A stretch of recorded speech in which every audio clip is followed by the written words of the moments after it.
வணக்கம் மக்களே. நம்ம சேனலில் தொடர்ந்து ரிவ்யூஸ் பார்த்துக்கிட்டு இருக்கோம்.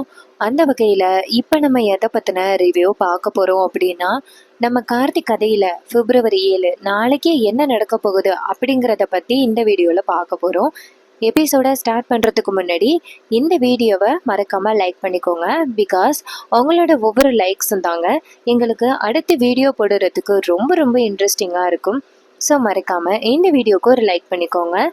இந்த வீடியோஸ் ஃபுல்லாகவே உங்களை என்டர்டெயின்மெண்ட்டாக கொண்டுட்டு போகிறதுக்கான வீடியோஸ் தான். ஸோ மறக்காமல் ஸ்கிப் பண்ணாமல் பாருங்கள். ஸோ என்ன நடக்குது அப்படின்னா, நம்ம ராஜாவுக்கு கார்த்தி யார் அப்படிங்கிற விஷயம் மயில் வாகனம் சொல்லி தான் தெரியுது. இது கேட்டதோட நம்ம ராஜாவுக்கு ரொம்ப அதிர்ச்சி.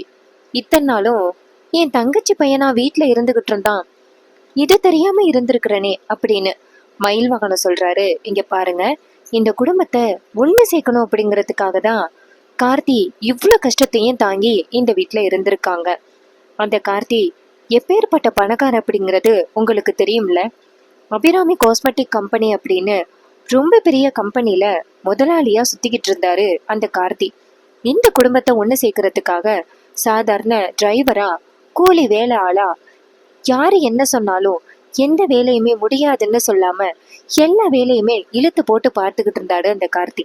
நீங்களே சொல்லுங்க மாமா, உங்க தங்கச்சி பையன் இப்படி ஒரு பொண்ணு கிட்ட தப்பா நடந்துப்பானா அப்படின்னு. இதை கேட்டதோட ராஜாவுக்கு மனசு உறுத்தல் தாங்க முடியல. ஏன் தங்கச்சி பையன் கட்டாயமா அப்படிப்பட்ட ஆளே கிடையாது. ஐயோ, நான் ரொம்ப பெரிய தப்பு பண்ணிட்டேனே அப்படின்னு.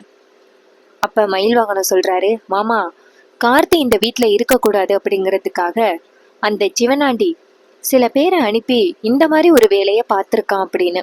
இதை கேட்டதோட ராஜா சொல்றாரு, ஐயோ, அவனோட சூழ்ச்சி வலையிலையா என் மருமகன் மாட்டிக்கிட்டான், நான் எப்படியாவது என் மருமகனை வீட்டுக்கு கூட்டிட்டு வரணும் அப்படின்னு.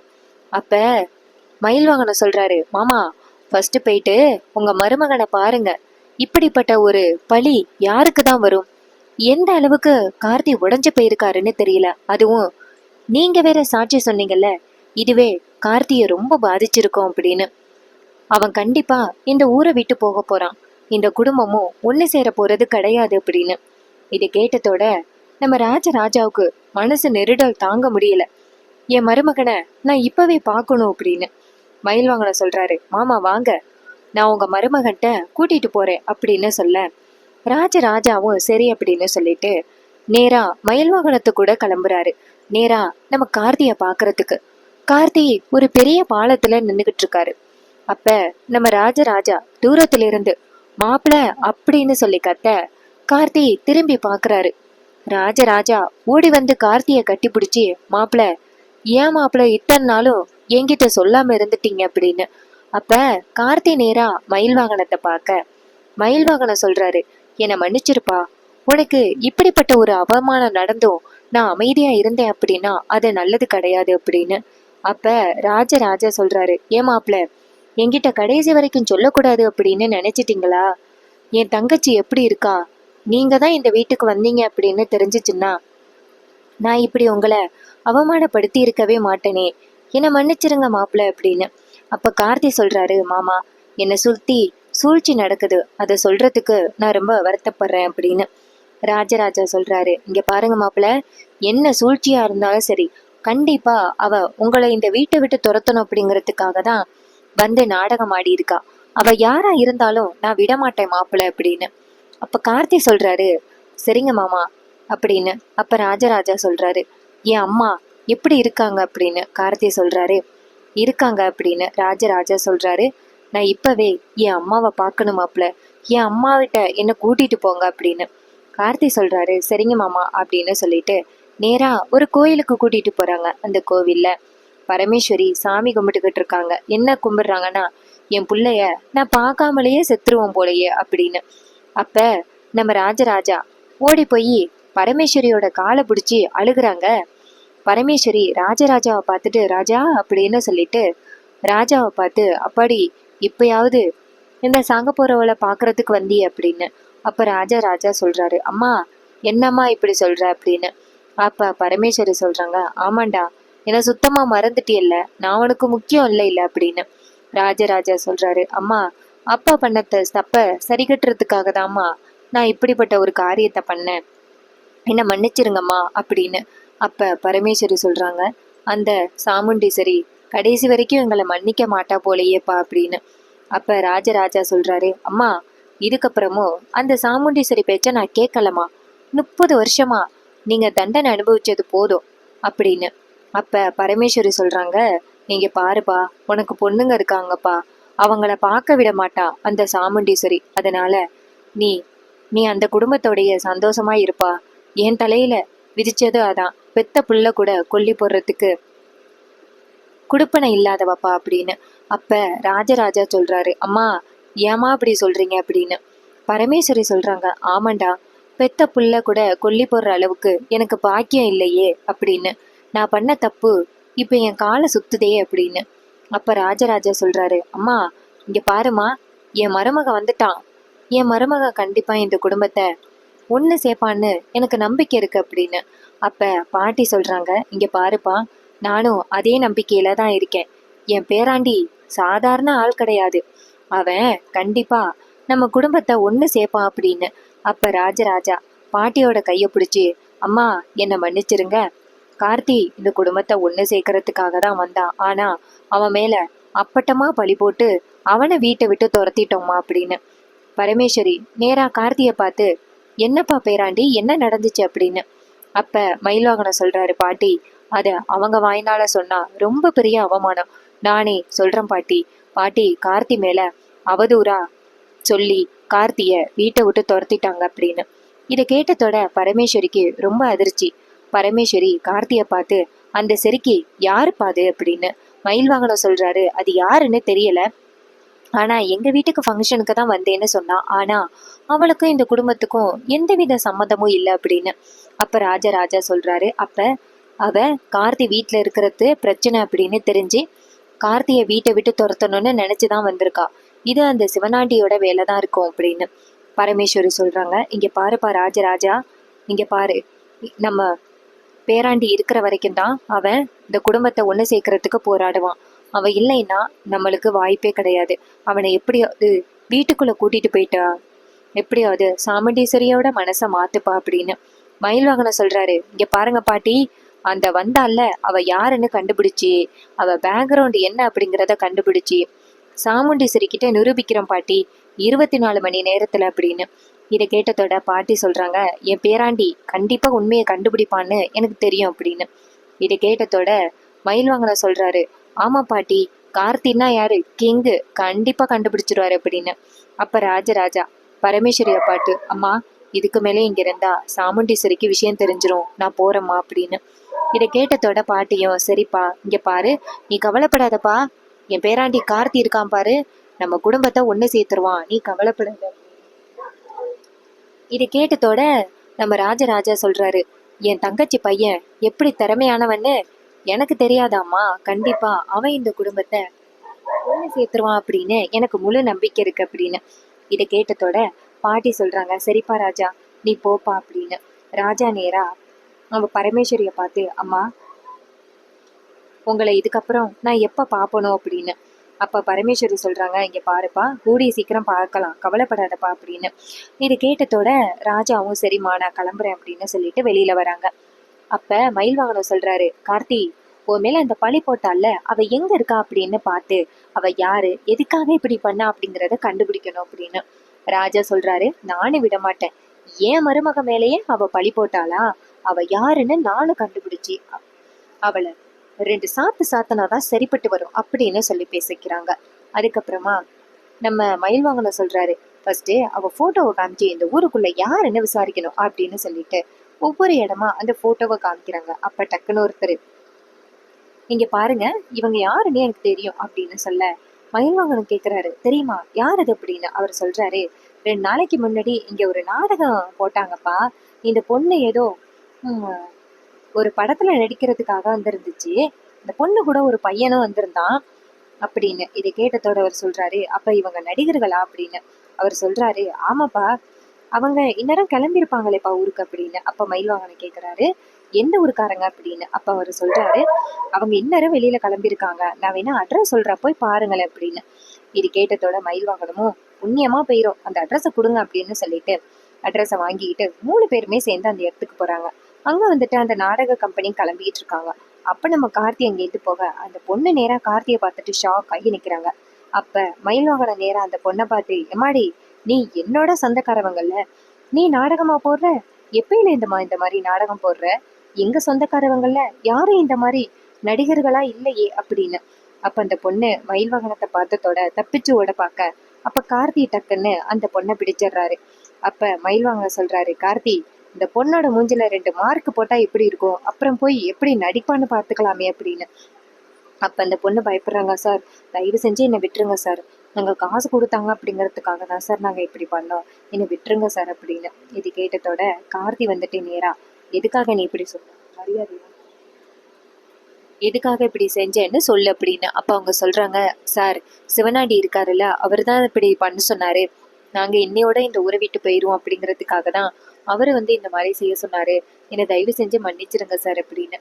ஸோ இதை கேட்டதோட நம்ம கார்த்தி சொல்றாரு, எவ்வளவு தைரியம் இருந்தா அப்பட்டமா என் மேல பழி போடுவேன், உனக்கு இருக்குடி இன்னைக்கு அப்படின்னு.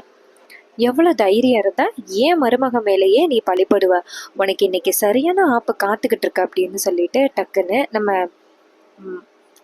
ராஜராஜா அந்த பொண்ணை அடிக்க போறாரு. அப்ப மயில் வாகனம் சொல்றாரு, மாமா இவ மேல எல்லாம் எதுக்கு மாமா கை வச்சுக்கிட்டு, இவளை ஃபர்ஸ்ட் சாமுண்டீஸ்வரி அத்தை கிட்ட கூட்டிட்டு போயிட்டு அவங்க கையால 2 சாத்தனா சரிப்பட்டு வரும் அப்படின்ட்டு அந்த பொண்ணை கூப்பிடுறாங்க. இந்த பொண்ணு பயந்துகிட்டே கார்ல ஏறி நேரா நம்ம சாமுண்டீஸ்வரி வீட்டுக்கு வராங்க.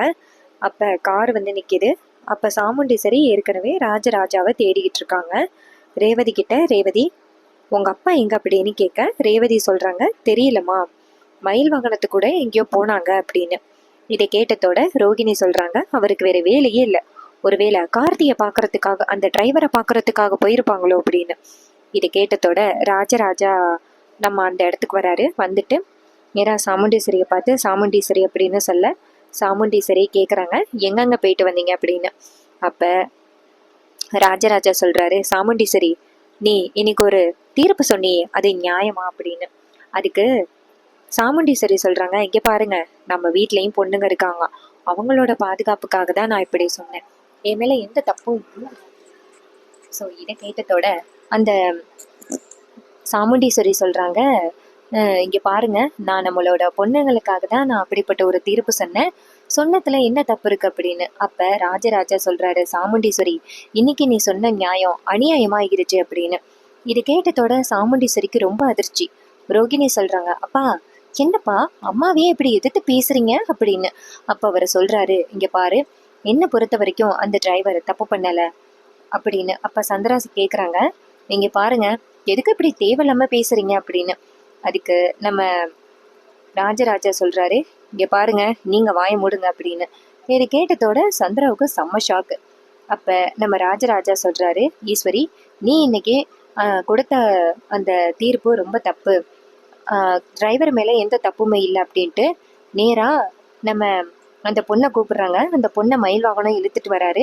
எல்லாரும் அந்த பொண்ணை பார்த்ததோட, இந்த பொண்ணை எதுக்கு கூட்டிட்டு வரீங்க அப்படின்னு சொல்ல மயில் வாகனம் அந்த பொண்ணை கொண்டாந்து சாமுண்டீஸ்வரி கிட்ட விட்டு, அத்தை இப்ப இவ உண்மையை சொல்லுவா அப்படின்னு. அப்ப சாமுண்டீஸ்வரி மயில் வாகனத்துக்கிட்ட என்ன உண்மை மாப்பிள்ள அப்படின்னு கேட்க, அப்ப அந்த மயில் வாகனம் சொல்றாரு, ஏய் இப்ப சொல்ல போறியா இல்லையாடி அப்படின்னு. அந்த பொண்ணு நேரா சாமுண்டீஸ்வரியை பார்த்து, மேடம் என்னை மன்னிச்சிருங்க, நாங்க ஒரு நாடக கும்பல்ல உள்ளவங்க, இது மாதிரி நடிக்கிறதுக்காக ஒருத்தர் காசு கொடுத்து இந்த பையனோட போட்டோவை காமிச்சு இவர் மேல அப்பட்டமா பழி போட சொன்னாங்க, அதனாலதான் நாங்க அப்படி பண்ணிட்டோம், எங்களை தயவு செஞ்சு மன்னிச்சிருங்க அப்படின்னு. ஸோ இதை கேட்டதோட சாமுண்டீஸ்வரிக்கு செம்ம ஷாக்கு. ஏய் என்ன சொல்ற, இப்படியா ஒரு நல்லவன் மேல பழி போடு அப்படின்னு. அந்த பொண்ணு சொல்றாங்க, மேடம் சிவனாண்டி அப்படிங்கிறவர் தான் எனக்கு காசு கொடுத்து இப்படி பண்ண சொன்னாரு அப்படின்னு. இது கேட்டதோட சந்திராவுக்கு செம்ம ஷாக்கு.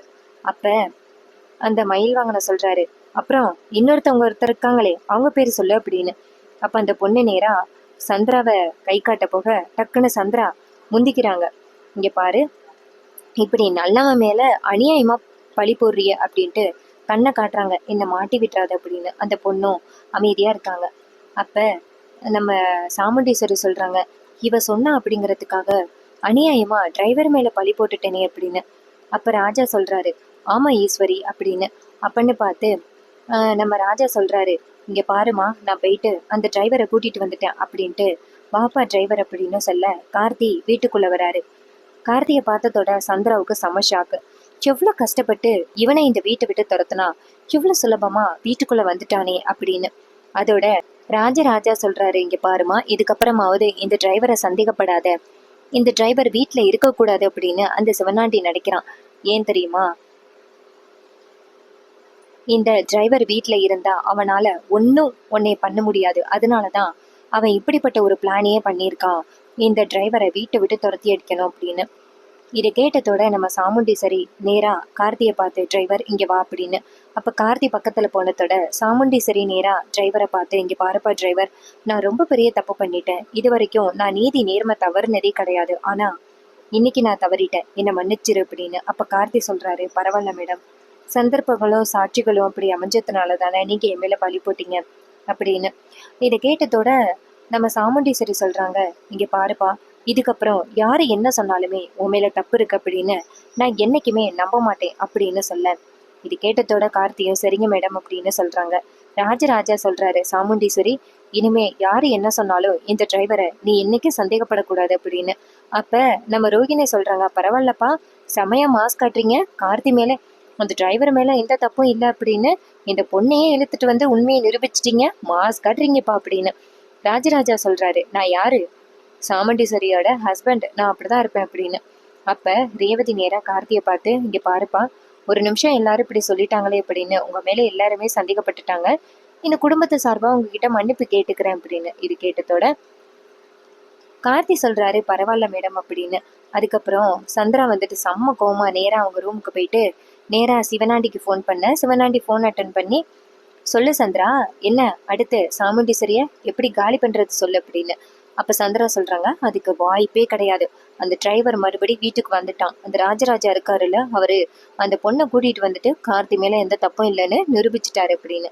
இது கேட்டதோட செம்ம ஷாக் ஆகுறாங்க நம்ம சிவனாண்டி. அப்ப சிவனாண்டி சொல்றாரு, என்ன சந்திரா, இதுக்காக நம்ம எவ்வளவு கஷ்டப்பட்டோம், இப்படி ஆகிட்டு அப்படின்னு. சந்திரா சொல்றாங்க, ஆமாங்க, கொஞ்ச நேரத்துல எல்லாமே தவிடுபடி ஆயிட்டு, இனிமே நம்ம என்ன பண்றது அப்படின்னு. அப்ப சிவனாண்டி சொல்றாரு, அவனை எப்படியாவது துரத்தி அடிக்கணும், அடுத்த பிளான் பண்ணலாம் அப்படின்னு. சந்திரா சொல்றாங்க, நம்ம என்ன பிளான் பண்ணாலுமே இனிமே அந்த சாமுண்டீஸ்வரி நம்ப மாட்டான், ஏன்னா அந்த டிரைவர் கிட்ட சத்தியம் பண்ணி கொடுத்துட்டா, யாரு என்ன சொன்னாலும் இனிமே நீ தப்பானவன்னு நம்ப மாட்டேன்னு சத்தியம் பண்ணி கொடுத்துட்டா, இனிமே என்ன பண்ண முடியும், ஒண்ணும் பண்ண முடியாது அப்படின்னு சந்திரா செம்ம கோமா பேசிக்கிட்டு இருக்காங்க. இது கேட்டதோட நம்ம சிவனாண்டிக்கு செம்ம ஷாக்கு. ரொம்பவே சூப்பரா அப்கமிங் எபிசோட கொண்டு போறாங்க. இதே மாதிரி இனிமே அப்டேட்ஸ் நம்ம சேனல்ல நீங்க தொடர்ந்து வாட்ச் பண்ணணும் அப்படின்னா மறக்காம நம்ம சேனலை சப்ஸ்கிரைப் பண்ணிட்டு பக்கத்துல உள்ள பெல் ஐகானையும் கிளிக் பண்ணி ஆல்ல செட் பண்ணிக்கோங்க. அப்பதாங்க புது வீடியோஸ் போடும் பொழுது உங்களுக்கு நோட்டிபிகேஷன் வரும். பார்க்கலாம். தேங்க்ஸ் ஃபார் வாட்சிங்.